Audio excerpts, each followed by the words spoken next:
di zaman Hindia Belanda ini adalah pusat administrasinya Hindia Belanda, yaitu di daerah Kota Lama.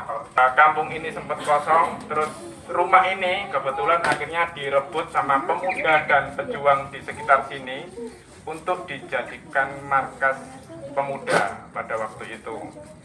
Dengan gudang peluru punyanya tentara Jepang, yaitu sekarang jadi Stasiun Pasar Turi. Stasiun Pasar Turi dulu adalah gudang peluru. Putih adalah para pemuda. Yang tua-tua kemana? Yang tua-tua ngungsi sampai ke daerah Mojokerto. Makanya kalau di bulan November jiwa itu. Nah, rumah ini juga tempat persembunyiannya di bagian belakang, jadi ada lantai 2 nanti untuk tempat persembunyiannya.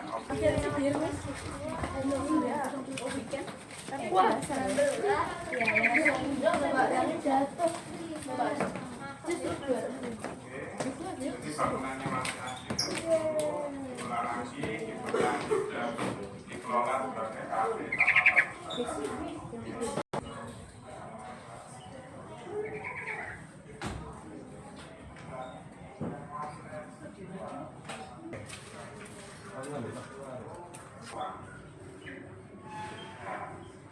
Setelah itu biasanya nangkap para pemuda, difungsikan untuk makan para pemuda dan kedua untuk mengatur strategi juga waktu bergerak di daerah Jembatan Merah. Jadi waktu perang yang ada di Jembatan Merah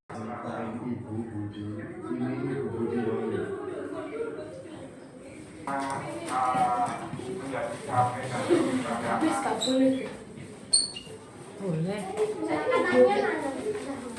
ini itu sempat diteliti dari pihak cagar budaya bahwa motif kayak gini mulai tahun 1907 itu juga populer di negara Prancis. Jadi pada tahun 1900-an atau puncak kejayaan dari Hindia Belanda itu bukan hanya orang Belanda yang ke Surabaya, tapi orang-orang Eropa, hampir semua Eropa ke sini untuk berdagang. Jadi Surabaya waktu itu sudah jadi kota besar. Di negara itu merantau ke Surabaya. Ini foto bareng di depan rumahnya. Oke, kita lanjut. Kampung di waktu zaman Hindia Belanda itu tidak diperbolehkan sekolah. Yang diperbolehkan sekolah itu adalah anak-anak dari pejabat Belanda. Terus di sana akhirnya warga yang ada di kampung-kampung itu diperbolehkanlah sekolah. Tapi tetap dibatasi karena mereka nggak boleh dari pinjam rumah dari warga untuk sekolah. Itu sekolahnya di sini. Terus waktu itu belum maghrib. Kalau emang tulisan terus pakai bukunya namanya Sabak atau papan hitam. Itu jadi papan hitam nanti ditulis. Nanti juga fungsinya hampir sama kayak pensil, bisa dihapus. Gitu. Jadi ditulis semua dulu pelajarannya nanti dihafalkan. Makanya kalau orang zaman dulu dan Bali itu masih ingat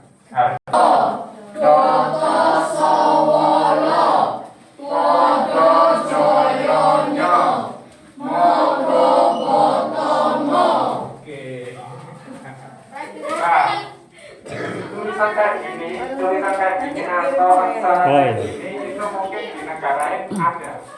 Hampir mirip kayak aksara Thailand. Ya kan? Karena emang kakak beradik.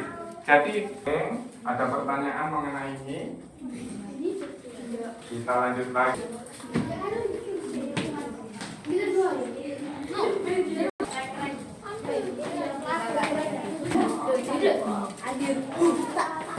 Foto-foto yuk, Mas. Foto. Tak foto ini batu. Tak foto ini.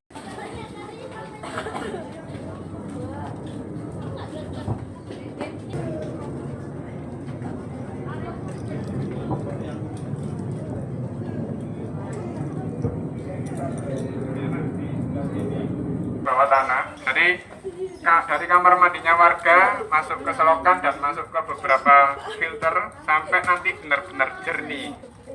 Jadi air limbah di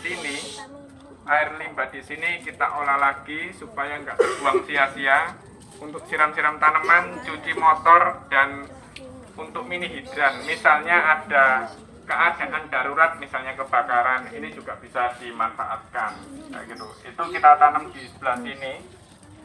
Dan kan di setiap 2-3 rumah sudah ada namanya tagline atau bagian. Ini diajarkan untuk kompak bekerja dalam satu tim. Jadi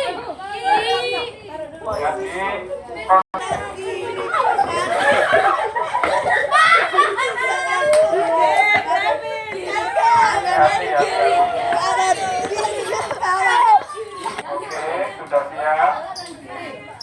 Nah, tunggu namanya. 1, 2, 3.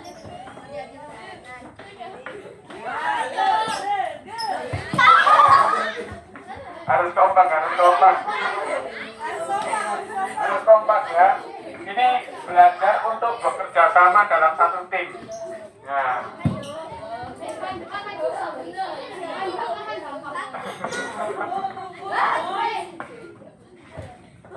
Oke, di sebelah sana juga ada keluarga. Ini nyangkut.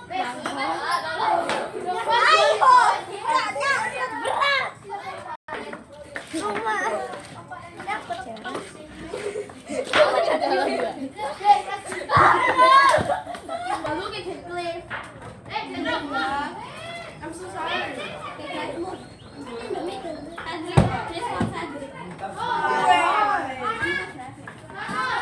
Siapa nih?